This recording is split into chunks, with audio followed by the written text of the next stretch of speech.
What should grandparents not do? Hi, I'm Tulsa attorney Justin Mosteller, and I'm going to spend a few minutes today talking with you about this topic.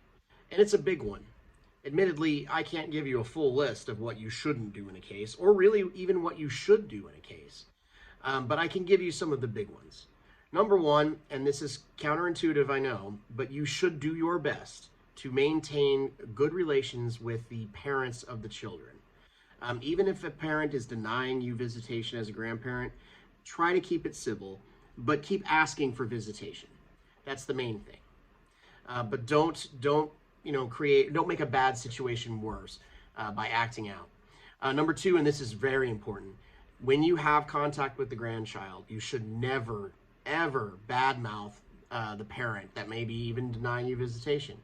It's very important. A parent's relationship with the children is more important than the grandparents, even though the grandparents are very, very important. But obviously, speaking ill of a parent to a child is not a good idea.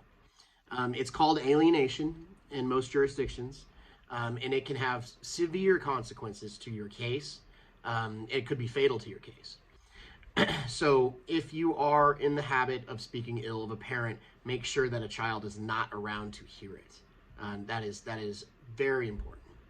Another thing that grandparents should not do in cases like this is have expectations that a grandparent's rights order is going to put you on par with the parent in terms of visitation.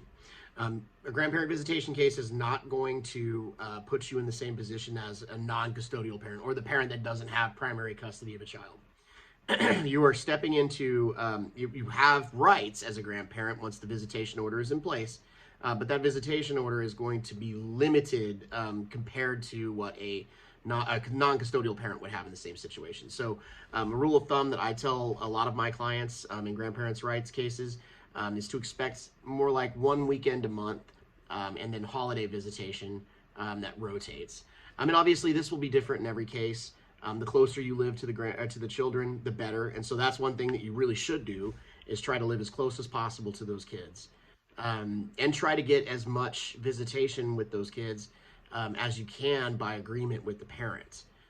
It helps in a lot of different ways. One, if you can't avoid a grandparent rights, the necessity for a grandparent's rights order, you should, because it is a time-consuming and frustrating process sometimes, like all court cases.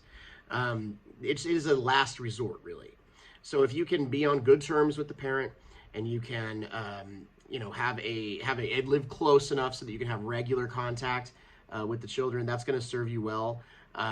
Even if it later becomes necessary for you to seek a grandparent visitation order, that strong, continuous relationship is what the courts are looking for. So kind of have to eat some humble pie sometimes and maybe even agree to some outrageous conditions from the parent that's denying the contact in order to get those visits. It's so important to get those visits.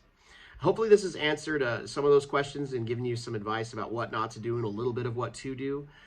Every case is different, and so I'd be very happy to discuss your individual case with you so that you can develop a case plan that can maximize your role in a child's life going forward. Thanks.